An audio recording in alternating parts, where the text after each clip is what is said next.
Sejam muito bem-vindos. Eu sou Tatiana Maia, professora da Escola de Humanidades do PPGH PUC-RS. E eu sou Leonardo Fetter, doutorando pelo PPGH PUC-RS. E esse é o podcast Tem Profissional da História aí? Criado para apresentar ao público em geral as múltiplas possibilidades de atuação do profissional da história, além dos acervos disponíveis para pesquisa. Você quer conhecer mais sobre o exercício da nossa profissão em instituições públicas e privadas, nas redes sociais e na vida coletiva? Então, você é o nosso convidado para ouvir diferentes experiências profissionais. Vem conosco e descubra uma sólida e desafiadora profissão. Há muitos espaços onde estamos presentes e somos importantes. Então, tem profissional da história aí?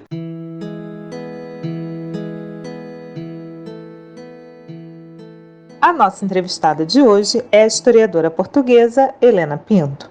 Helena possui licenciatura em História pela Universidade do Porto, é mestre em Patrimônio e Turismo pela Universidade do Minho e doutora em Ciências da Educação, com especialidade em História e Ciências Sociais também pela Universidade do Minho. É formadora de professores nas áreas da Didática da História e de História da Arte e Patrimônio Cultural, certificada pelo Conselho Científico e Pedagógico de Educação Contínua de Portugal. É investigadora do projeto EPTEC, Educação Patrimonial para a Inteligência Territorial e Emocional da Cidadania, financiada pelo Ministério da Economia e da Competitividade de Espanha de 2016 a 2020. É membro da Rede Internacional de Educação Patrimonial, que integra o Observatório de Educação Patrimonial com sede na Espanha. Coordenadora de Educação para a Cidadania e professora de História em Portugal.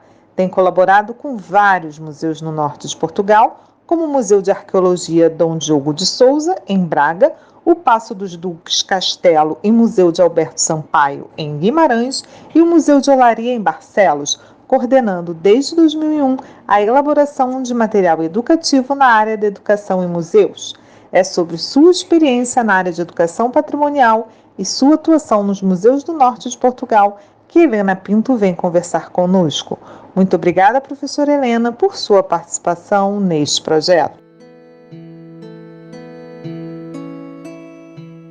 Você poderia nos falar sobre a sua atuação profissional nos museus do norte de Portugal? Em quais museus atuou?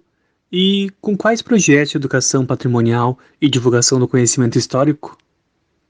Antes de mais, gostaria de agradecer o convite, que muito me honra, para participar neste podcast e partilhar com todos os ouvintes algumas ideias e um pouco da minha experiência no âmbito da educação patrimonial e da educação histórica. Respondendo agora à pergunta sobre a minha atuação em museus aqui do norte de Portugal, assim como nos projetos de educação patrimonial e no seu contributo para a divulgação do conhecimento histórico, recuaria até ao ano 2001 e a realização do mestrado em Património e Turismo.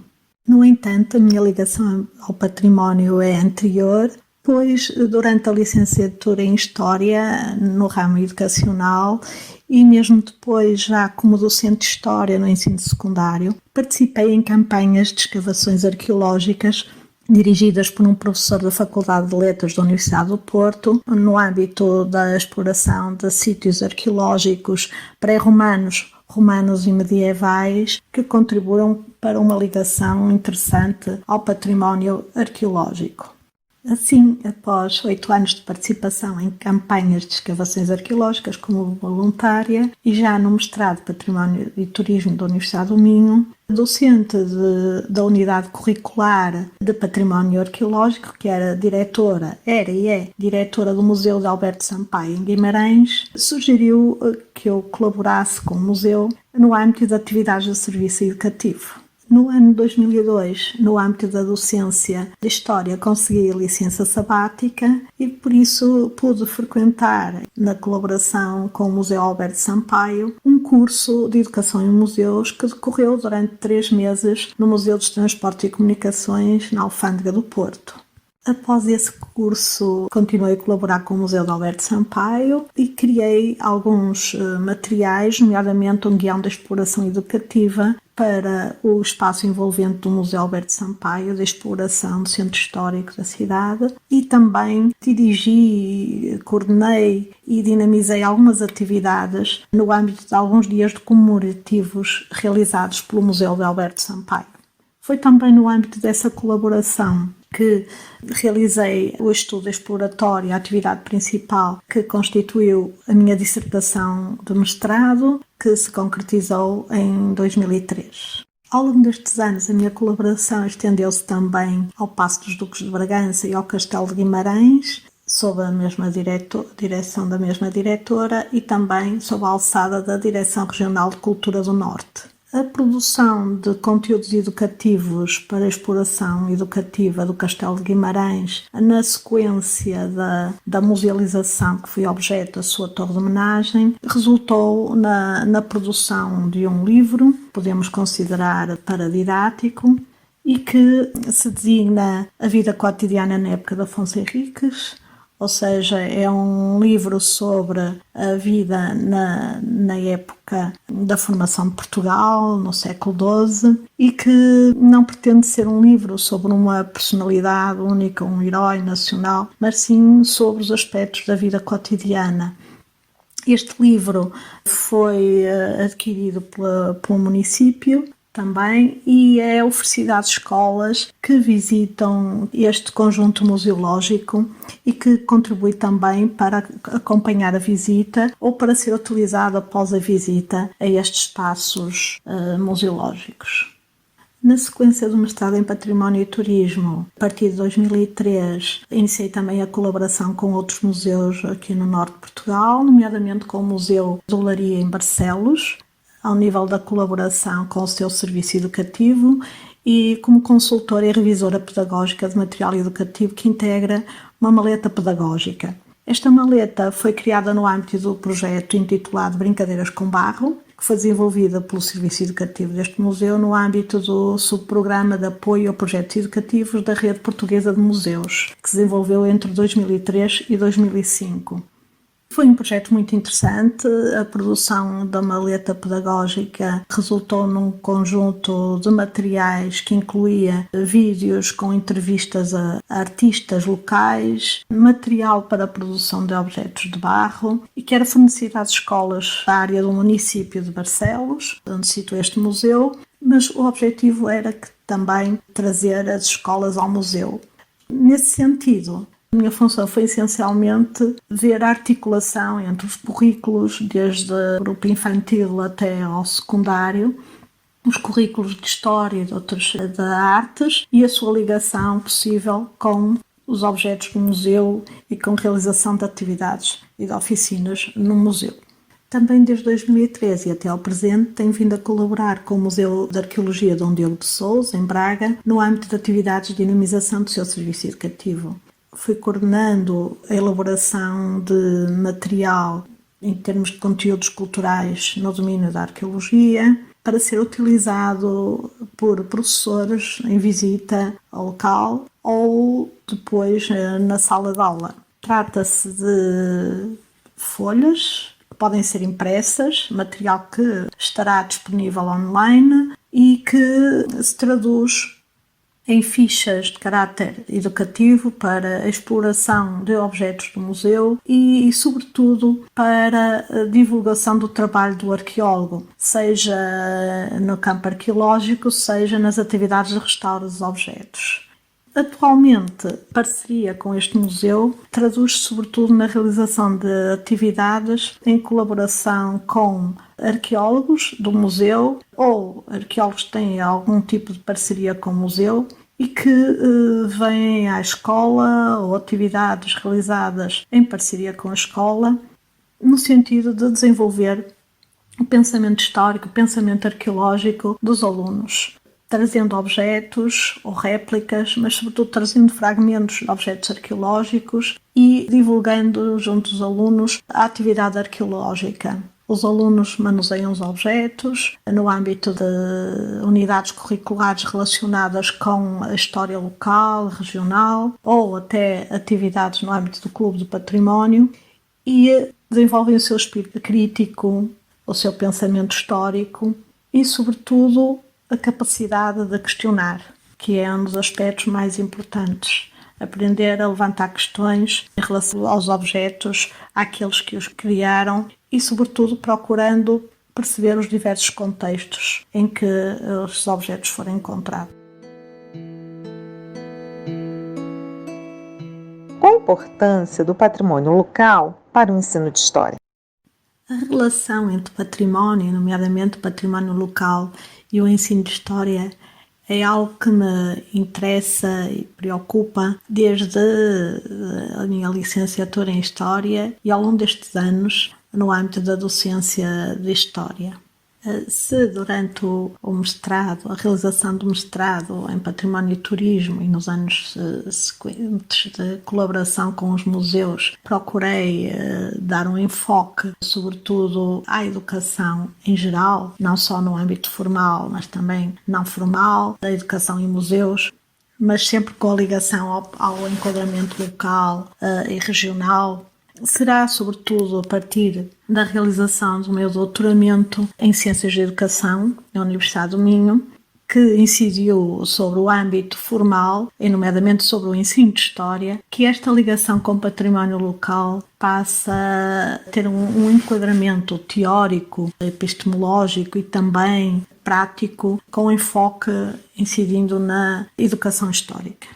No âmbito do construtivismo social, a linha de investigação e educação histórica, nomeadamente a linha de Denis Semel, de Peter Lee, trazida para Portugal por Isabel Barca, tem desenvolvido abordagens que dão ênfase à natureza situada e ao contexto social da aprendizagem, salientando que se os professores não conhecem as ideias prévias dos alunos, estes poderão simplesmente assimilar o que foi dito nas suas preconceções.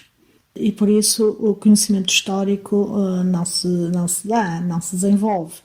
Este tipo de pesquisas, que são essencialmente qualitativas, tem-se focalizado não só nas ideias substantivas, ou seja, nos conteúdos, mas também da natureza da história. E daí a pertinência de se propor atividades de ensino e aprendizagem para a exploração de ideias dos alunos, de forma a detectar se os alunos revelam formas mais ou menos sofisticadas de raciocínio histórico. Esta linha de investigação tem dado origem a várias teses de doutoramento, também de mestrado, inclusivamente no Brasil. E atualmente é uma linha que já se estende por vários países aqui da Europa também. No entanto, apesar de alguns progressos, continua a constatar-se, quer nos programas curriculares, quer na prática de sala de aula, um enfoque nas fontes escritas e por vezes iconográficas. E isso é algo que tenho vindo a constatar ao longo destas décadas dos estudos realizados. A utilização de fontes patrimoniais, nomeadamente em contexto no ensino de história, não é tão frequente como seria desejável, tal como a implementação de estratégias de educação patrimonial, assistindo-se apenas ao uso ocasional de fontes primárias para estimular a curiosidade, muitas vezes, ou ilustrar apenas casos particulares. Por isso considero que o uso de estratégias de ensino que envolvam experiências com significado para os alunos, nomeadamente a visita a sítios, museus locais, sítios arqueológicos próximos, com questões abertas sob evidência, ou seja, utilizando as fontes patrimoniais de modo a tomarem consciência daquilo que sabem, distinguirem o que sabem daquilo que não sabem, levantar suposições, hipóteses, é fundamental para o desenvolvimento do seu pensamento histórico. Embora a maioria das situações de ensino tenham lugar na sala de aula, algumas, e talvez as mais produtivas em termos de aprendizagem dos alunos, realizam-se no exterior, em museus, em sítios patrimoniais e mesmo no meio envolvente da escola. Tantas vezes, ao dobrar a esquina, na praça próxima, há elementos patrimoniais tão interessantes e também elementos do património imaterial que familiares veiculam, que são interessantíssimos em termos de abordagem e de utilização no ensino de história. As atividades no âmbito da comunidade local podem constituir um método válido para a progressão de ideias dos alunos, desde um nível baseado na experiência cotidiana até conceitos históricos mais avançados. Além disso, uma abordagem local dos conteúdos históricos pode estimular os alunos a trabalhar de forma mais reflexiva e crítica, mesmo baseando-se, por exemplo, em fontes da história oral. envolvendo-se tanto na vertente teórica como na prática, pois isso implica também uma ligação à comunidade onde vivem.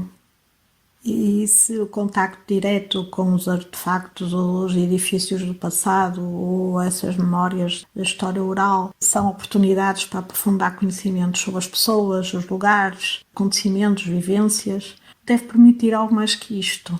Não se deve confinar ao local, ao regional, deve relacionar-se com a história nacional, com o currículo, com a história europeia, neste caso, com a história, com o global. Deve haver essa relação múltipla.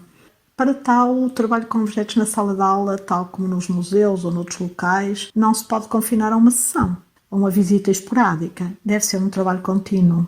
Por isso, não se pode falar no desenvolvimento do ensino da história sem se falar de formação de professores. Neste âmbito, temos vindo a apontar a necessidade de melhorar a formação de professores e temos procurado trabalhar nesse âmbito, nomeadamente na formação de professores em exercício, de modo a promover a tomada de decisões por parte de professores relativamente aos currículos e à produção de materiais educativos, sublinhando a importância da ligação entre a investigação e a ação, ou seja, entre o próprio professor pesquisar os resultados, não é? A produção e avaliar os resultados da utilização dos materiais educativos que produz, o desenvolvimento das aprendizagens dos alunos, de forma a estimular a curiosidade, o espírito crítico dos alunos, o contributo das atividades educativas baseadas em evidências através de experiências práticas dentro e fora da aula, a resolução de problemas, trabalho em equipa,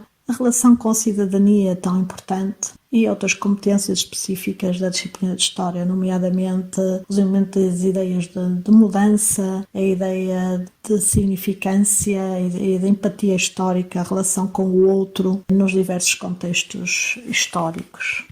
Assim, desde 2006, tenho vindo a desenvolver também várias propostas de atividades de formação de professores, no sentido de responder aos problemas reais das escolas locais, relacionando-nos também com o respectivo projeto educativo, uma vez que estas escolas, tal como todas, para além de ser um espaço de trabalho e de aprendizagem, esta deve ser significativa, pois as escolas são espaços de educação em contexto, que se pretende também de qualidade científica e pedagógica. Como o historiador pode contribuir com sua formação para a preservação e divulgação dos patrimônios culturais de uma sociedade? Na verdade, todo historiador pode e deve contribuir para a preservação e divulgação dos patrimónios culturais de uma sociedade, quer com base na sua formação geral, quer na sua formação específica, na sua especialidade. A produção científica, centrada na interpretação do património, ou mesmo a produção de materiais educativos para a exploração de diversos tipos de património, pode fazer-se de modo puramente técnico, ou fundamentado numa investigação que defina objetivos, desenvolva modelos, os experimente e os avalie. E é nesta segunda opção que deverá assentar-se o trabalho do historiador. No entanto, há uma diversidade de olhares, de abordagens, que nos dão conta da complexidade patrimonial. A complexidade essa que também se relaciona com a diversidade tipológica do património. Na literatura existente sobre património, já há algum tempo, surge a ideia, e é consensual já, a ideia de que o património é uma construção social. E é algo que as sociedades vão construindo a ritmos diferentes e variáveis, e que é constituído por diversas etapas. Normalmente a primeira etapa relaciona-se com aquela em que a sociedade utiliza o objeto, produz o objeto e ele tem uma determinada função. Numa segunda etapa, há já uma tomada de consciência que se exerce a favor de uma mudança que ultrapassa já o campo utilitário inicial do objeto. E, por fim, uma outra etapa em que o objeto conquista uma identidade patrimonial. E é aqui que surge a ideia patrimonial. Ora, com ritmos diversos, as características culturais das sociedades mudaram e as mudanças conduzem ao desaparecimento de certos elementos até familiares, de comportamentos de diversos saber-fazer e de paisagens construídas ou naturais. E foram sobretudo as acelerações da história contemporânea, a velocidade de propagação da informação, dos meios de comunicação atuais, o aumento da esperança de vida que nos tornaram sensíveis durante o percurso da vida humana ao valor patrimonial daquilo que foi sendo produzido. Por outro lado, as grandes catástrofes, as guerras mundiais, as rápidas mutações tecnológicas suscitaram comportamentos patrimoniais mais imediatos. E o impulso pela preservação foi se intensificando durante o século XX e agora no século XXI, em que muitos edifícios e artefactos foram adaptados a novos usos. De facto, esta consciência patrimonial está essencialmente ligada aos vestígios tangíveis, que constituem pontos essenciais entre o passado e o presente, pois simbolizam os laços coletivos, os laços das comunidades ao longo do tempo.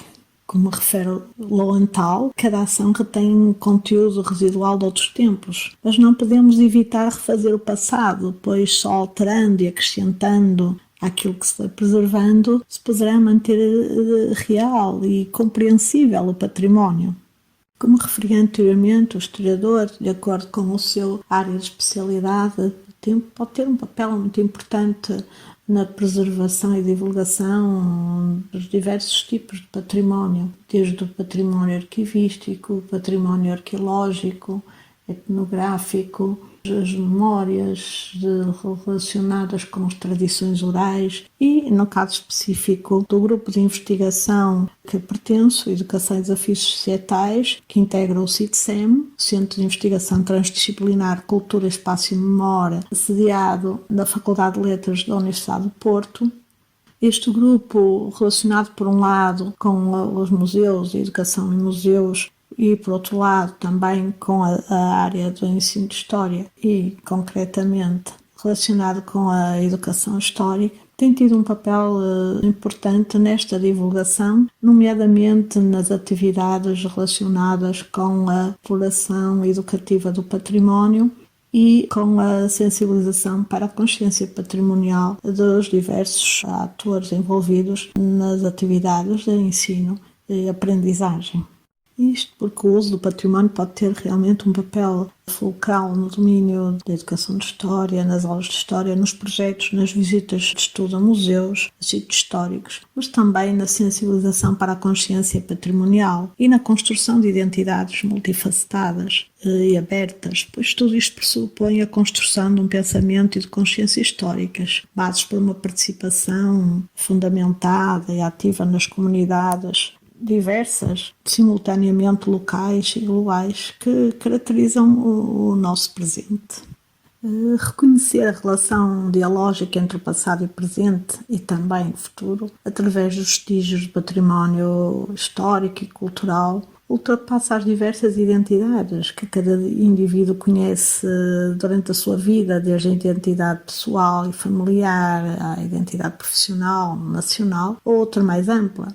E é reconhecendo esta dialética que a investigação que tenho vindo a desenvolver procura centrar-se no contacto direto com as fontes patrimoniais, na defesa de sentidos de responsabilidade em relação ao património histórico e a reflexão crítica e construtiva face às memórias das comunidades com vista à sua compreensão em termos temporais, da temporalidade, mas também procura problematizar de uma forma sistemática os usos da história e do património, e isto deve fazer-se também desenvolvendo propostas para a promoção do pensamento histórico dos jovens e abordagens metodológicas dos educadores que lidam nas atividades de ensino e aprendizagem com esses mesmos jovens.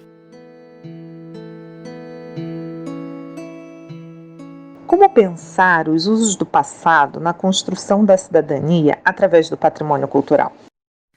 Considero que a construção de uma consciência patrimonial é indissociável da própria construção da cidadania. O património pode tornar-se um campo apropriado à compreensão da cidadania, na qual a expansão dos direitos culturais ocupa um lugar central.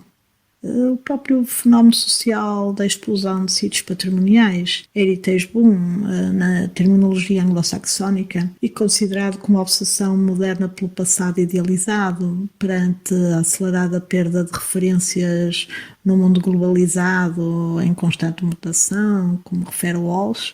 Tenho acompanhado uma passagem da noção restritiva de património, centrada na proteção de bens culturais, que já continham em si a ideia de transmissão de memória, para uma visão alargada que procura preservar, patrimonializar os novos tipos de bens culturais, representações de um passado longínquo ou até de um passado recente, que o avanço da modernidade coloca em risco de destruição ou de esquecimento. Ora, este processo de patrimonialização desencadeou outros fenómenos na sociedade contemporâneas. O próprio turismo cultural tem crescido proporcionalmente à diversificação patrimonial e ao qual tem correspondido também um crescimento exponencial do número de visitantes do património.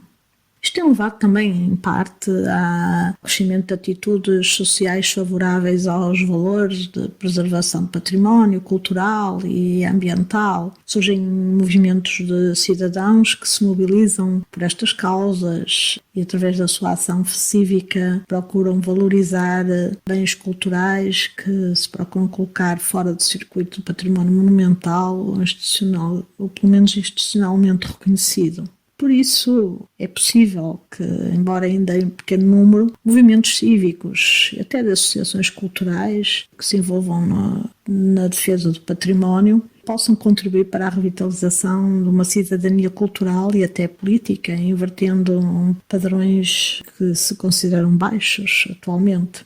Além disso, a exposição ao património pelos visitantes pode criar atitudes que mantenham os visitantes de forma mais regular ou também mobilizem os cidadãos para a defesa destas causas. Há mesmo, a nível internacional, uma afirmação das organizações e convenções cujas filosofias de abordagem, princípios, normas de classificação e salvaguarda de património têm contribuído para a institucionalização do património comum da humanidade e também para o alargamento dos seus conteúdos, da diversidade patrimonial, uma vez que já não se considera património da humanidade apenas os vestígios materiais. O imaterial foi recentemente reconhecido e cada vez, anualmente, surgem novos sítios patrimoniais não monumentais e tradições consideradas como património da humanidade. Em articulação com uma cidadania ativa, chama a atenção para o que foi disposto na Declaração Universal sobre a Diversidade Cultural, 2002, que refere, nomeadamente no artigo 4, que ninguém pode invocar a diversidade cultural para violar os direitos humanos garantidos pelo direito internacional, nem para limitar o seu alcance. E no artigo 5 refere que toda a pessoa deve poder participar na vida cultural que escolha e exercer as suas próprias práticas culturais dentro dos limites que impõem o respeito pelos direitos humanos e as liberdades fundamentais. Aqui, claro, a noção também de uma cidadania global que se pretende desenvolver e não apenas uma cidadania vinculada à própria comunidade ou ao contexto nacional. Também não podemos esquecer que a identificação com o património começa por ter essencialmente uma base local, forjada com base em elos socialmente mais fortes e menos distanciados do que com o património nacional ou mesmo internacional. Neste âmbito, colaborei com um projeto como investigadora do CITSEM, juntamente com outros colegas, no projeto EPITEC, Educação Patrimonial para a Inteligência Territorial e Emocional da Cidadania, coordenado pela Universidade de Huelva, em Espanha, mas que estendeu a colaboração a investigadores de vários países, da Europa e também na América Latina, e que teve como principal objetivo a análise de boas práticas e também o desenho e intervenção no ensino obrigatório, procurando desenvolver projetos de intervenção junto das comunidades locais e de relação dos jovens estudantes com as suas comunidades, no sentido de uma compreensão e de uma intervenção com projetos educativos na comunidade, no sentido de interpretar as tradições e o património existente na sua comunidade e levá-lo à escola, incluí-lo no seu currículo escolar, no sentido de uma compreensão mais sustentada do passado dessas comunidades. E é precisamente esse o objetivo. O património pode mobilizar a intervenção de alguns setores sociais que se mobilizem no sentido de defender a sua importância. Outros desenvolverão representações favoráveis e positivas sobre a sua função na sociedade, mesmo que, por vezes, essa valorização do património colida com atividades económicas ou estilos de vida, mas progressivamente, através do exercício de uma cidadania mais ativa e consciente, o debate e mesmo a intervenção das próprias comunidades científicas pode levar a uma tomada de consciência sobre a importância da utilização do património no estudo do passado e do presente, e da compreensão do presente destas mesmas comunidades. Espero ter respondido e uma vez mais agradeço o convite e desejo muito sucesso ao vosso projeto.